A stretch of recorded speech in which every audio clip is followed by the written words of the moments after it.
Morning everybody, Silverbolt here, back for a Transformers review, going to be doing, obviously as per the title page, animated Starscream. As in Starscream from the new Transformers animated cartoon, and this is the first, but almost certainly not the last of my Transformers animated reviews, because I only bought this toy last week. Unlike certain strange individuals I can mention, who bought their toys ridiculously early for ridiculously high prices. But it's their money, it's what they do with it, it's up to them. Anyway, Transformers animated Starscream. Don't put on a bit of an accent then. Oh. Transformers animated Starscream is in it from the very beginning. I'll rephrase that. He's in the very first episodes. And in the very first episode, animated Starscream does what G1 Starscream never could, which was eliminate Megatron. Well, for the most part, eliminate Megatron. Took him out of commission for a good 50 years. Starscream initially doesn't believe that the Allspark exists. Megatron, however, does, and when Starscream eventually offering to prove it to himself, but no doubt being Starscream up to his own nefarious little schemes, Megatron crushes his wing, throws him across the room, and says, "No, I'll go get it." Starscream, by way of retaliation, plants a bomb on him. And thus begins. Megatron gets blown up. Starscream goes, sad face. I think it was sad face. He says something along the lines of, sad face. Megatron, our great leader, is dead. And inwardly, he's like doing a jig. Anyway, Starscream comes to Earth after chasing the Allspark for 50 years throughout the galaxy on his own, which shows a tenacity that his G1 counterpart never had. Eventually comes to Earth and pretty much promptly beats the snot out of the Autobots. He really does. Anyway, Starscream is eventually beaten by the heroic good guys, and he promptly disappears for a good while. He shows up in once for like 2 minutes later on, much later on in the series, where he convinces Lugnut and Blitzwing to come work for him. And that's about it. Excuse me. That's about it. Until he comes back much later in the series, once Megatron has been revived, and you get a kind of like a three-way battle going on between the Autobots, the Decepticons, and Starscream. Megatron, of course, remembers all too well Starscream's treachery, and kills him. Again, something that G1 Megatron failed to do was kill Starscream. It took Galvatron to do it in the end. But anyway, this is animated. So, back to the animated storyline. Starscream doesn't die, thankfully. However, it does lead to a very comic incident in the series, because Starscream, after the Allspark is broken, Starscream ends up with a piece of the Allspark embedded in his forehead, and it keeps him alive, making him invincible, but pretty much making him into Starscream's ghost. And Starscream, in a very comic sequence, promptly goes in, "Ha-ha, Megatron! You cannot stop me!" Megatron, bang! Starscream out the wall, down into the river. This happens several times before Starscream finally cops on to the idea, hang on, I can't quite win this. I think I need a new strategy. So he does. He starts collecting Allspark fragments, but what's happening there, I'm not too sure, because Starscream hasn't been in the last few episodes. No, unfortunately, we've had the human villains. If there's one thing that's very bad about Transformers animated, it's the humans, including Sari. But because the human villains are just, apart from Meltdown's about the only one that I can somewhat tolerate, mainly because he's a bucket of jello. But the other human villains, like that Powerpuff Girl. Oh, I hate her with a vengeance. I just want to slap her. It's got to the point now that when I re-watch the episodes, if she's in it, I fast forward. I don't watch it. I can't stand her. I really can't. Okay.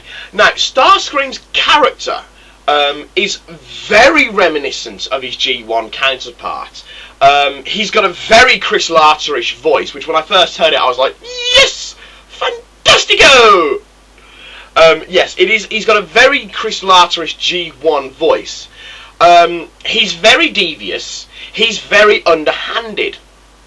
But the one character trait that he does not share, that he does not have of Starscream's, of the G1 Starscream, is he's not a coward. Starscream in the G1 was, in essence, a coward.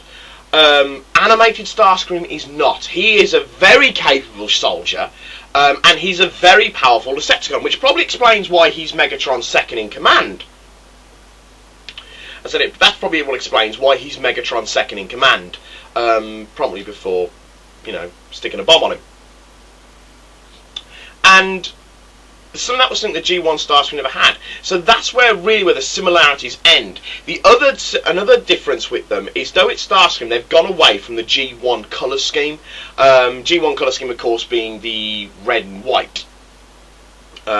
He looks more like Thundercracker than anything else. At least in his toy mode, he's not quite this colour in the cartoon.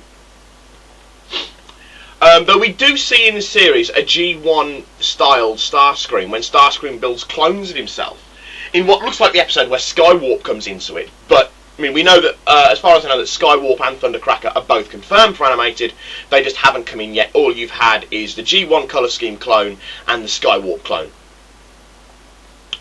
Okay, Starscream is probably my second favourite character in the entire series. I think he's brilliant. I love him. Whenever he's on screen, it's just brilliant. He's fantastic.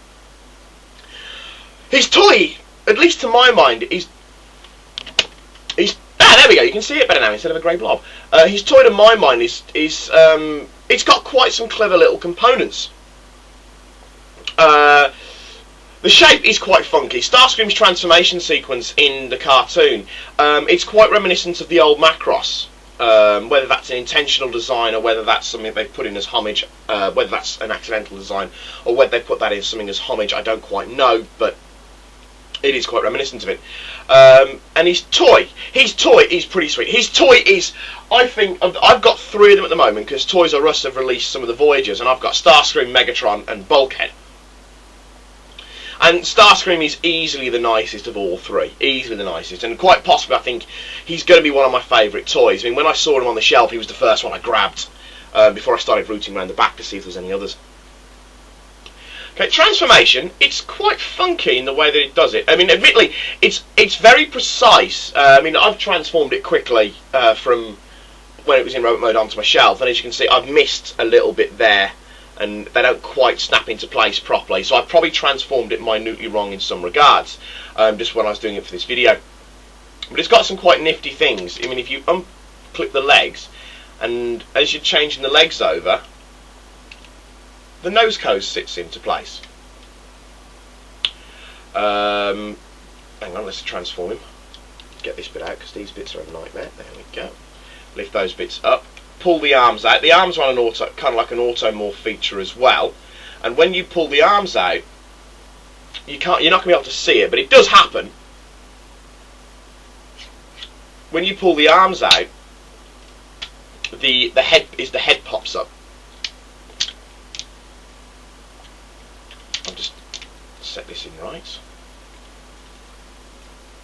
That sets in, and then the back piece just clips underneath. Like that, and then he's doing this rather funky robot chicken look on his legs. So you obviously you angle these properly so that he's standing properly. And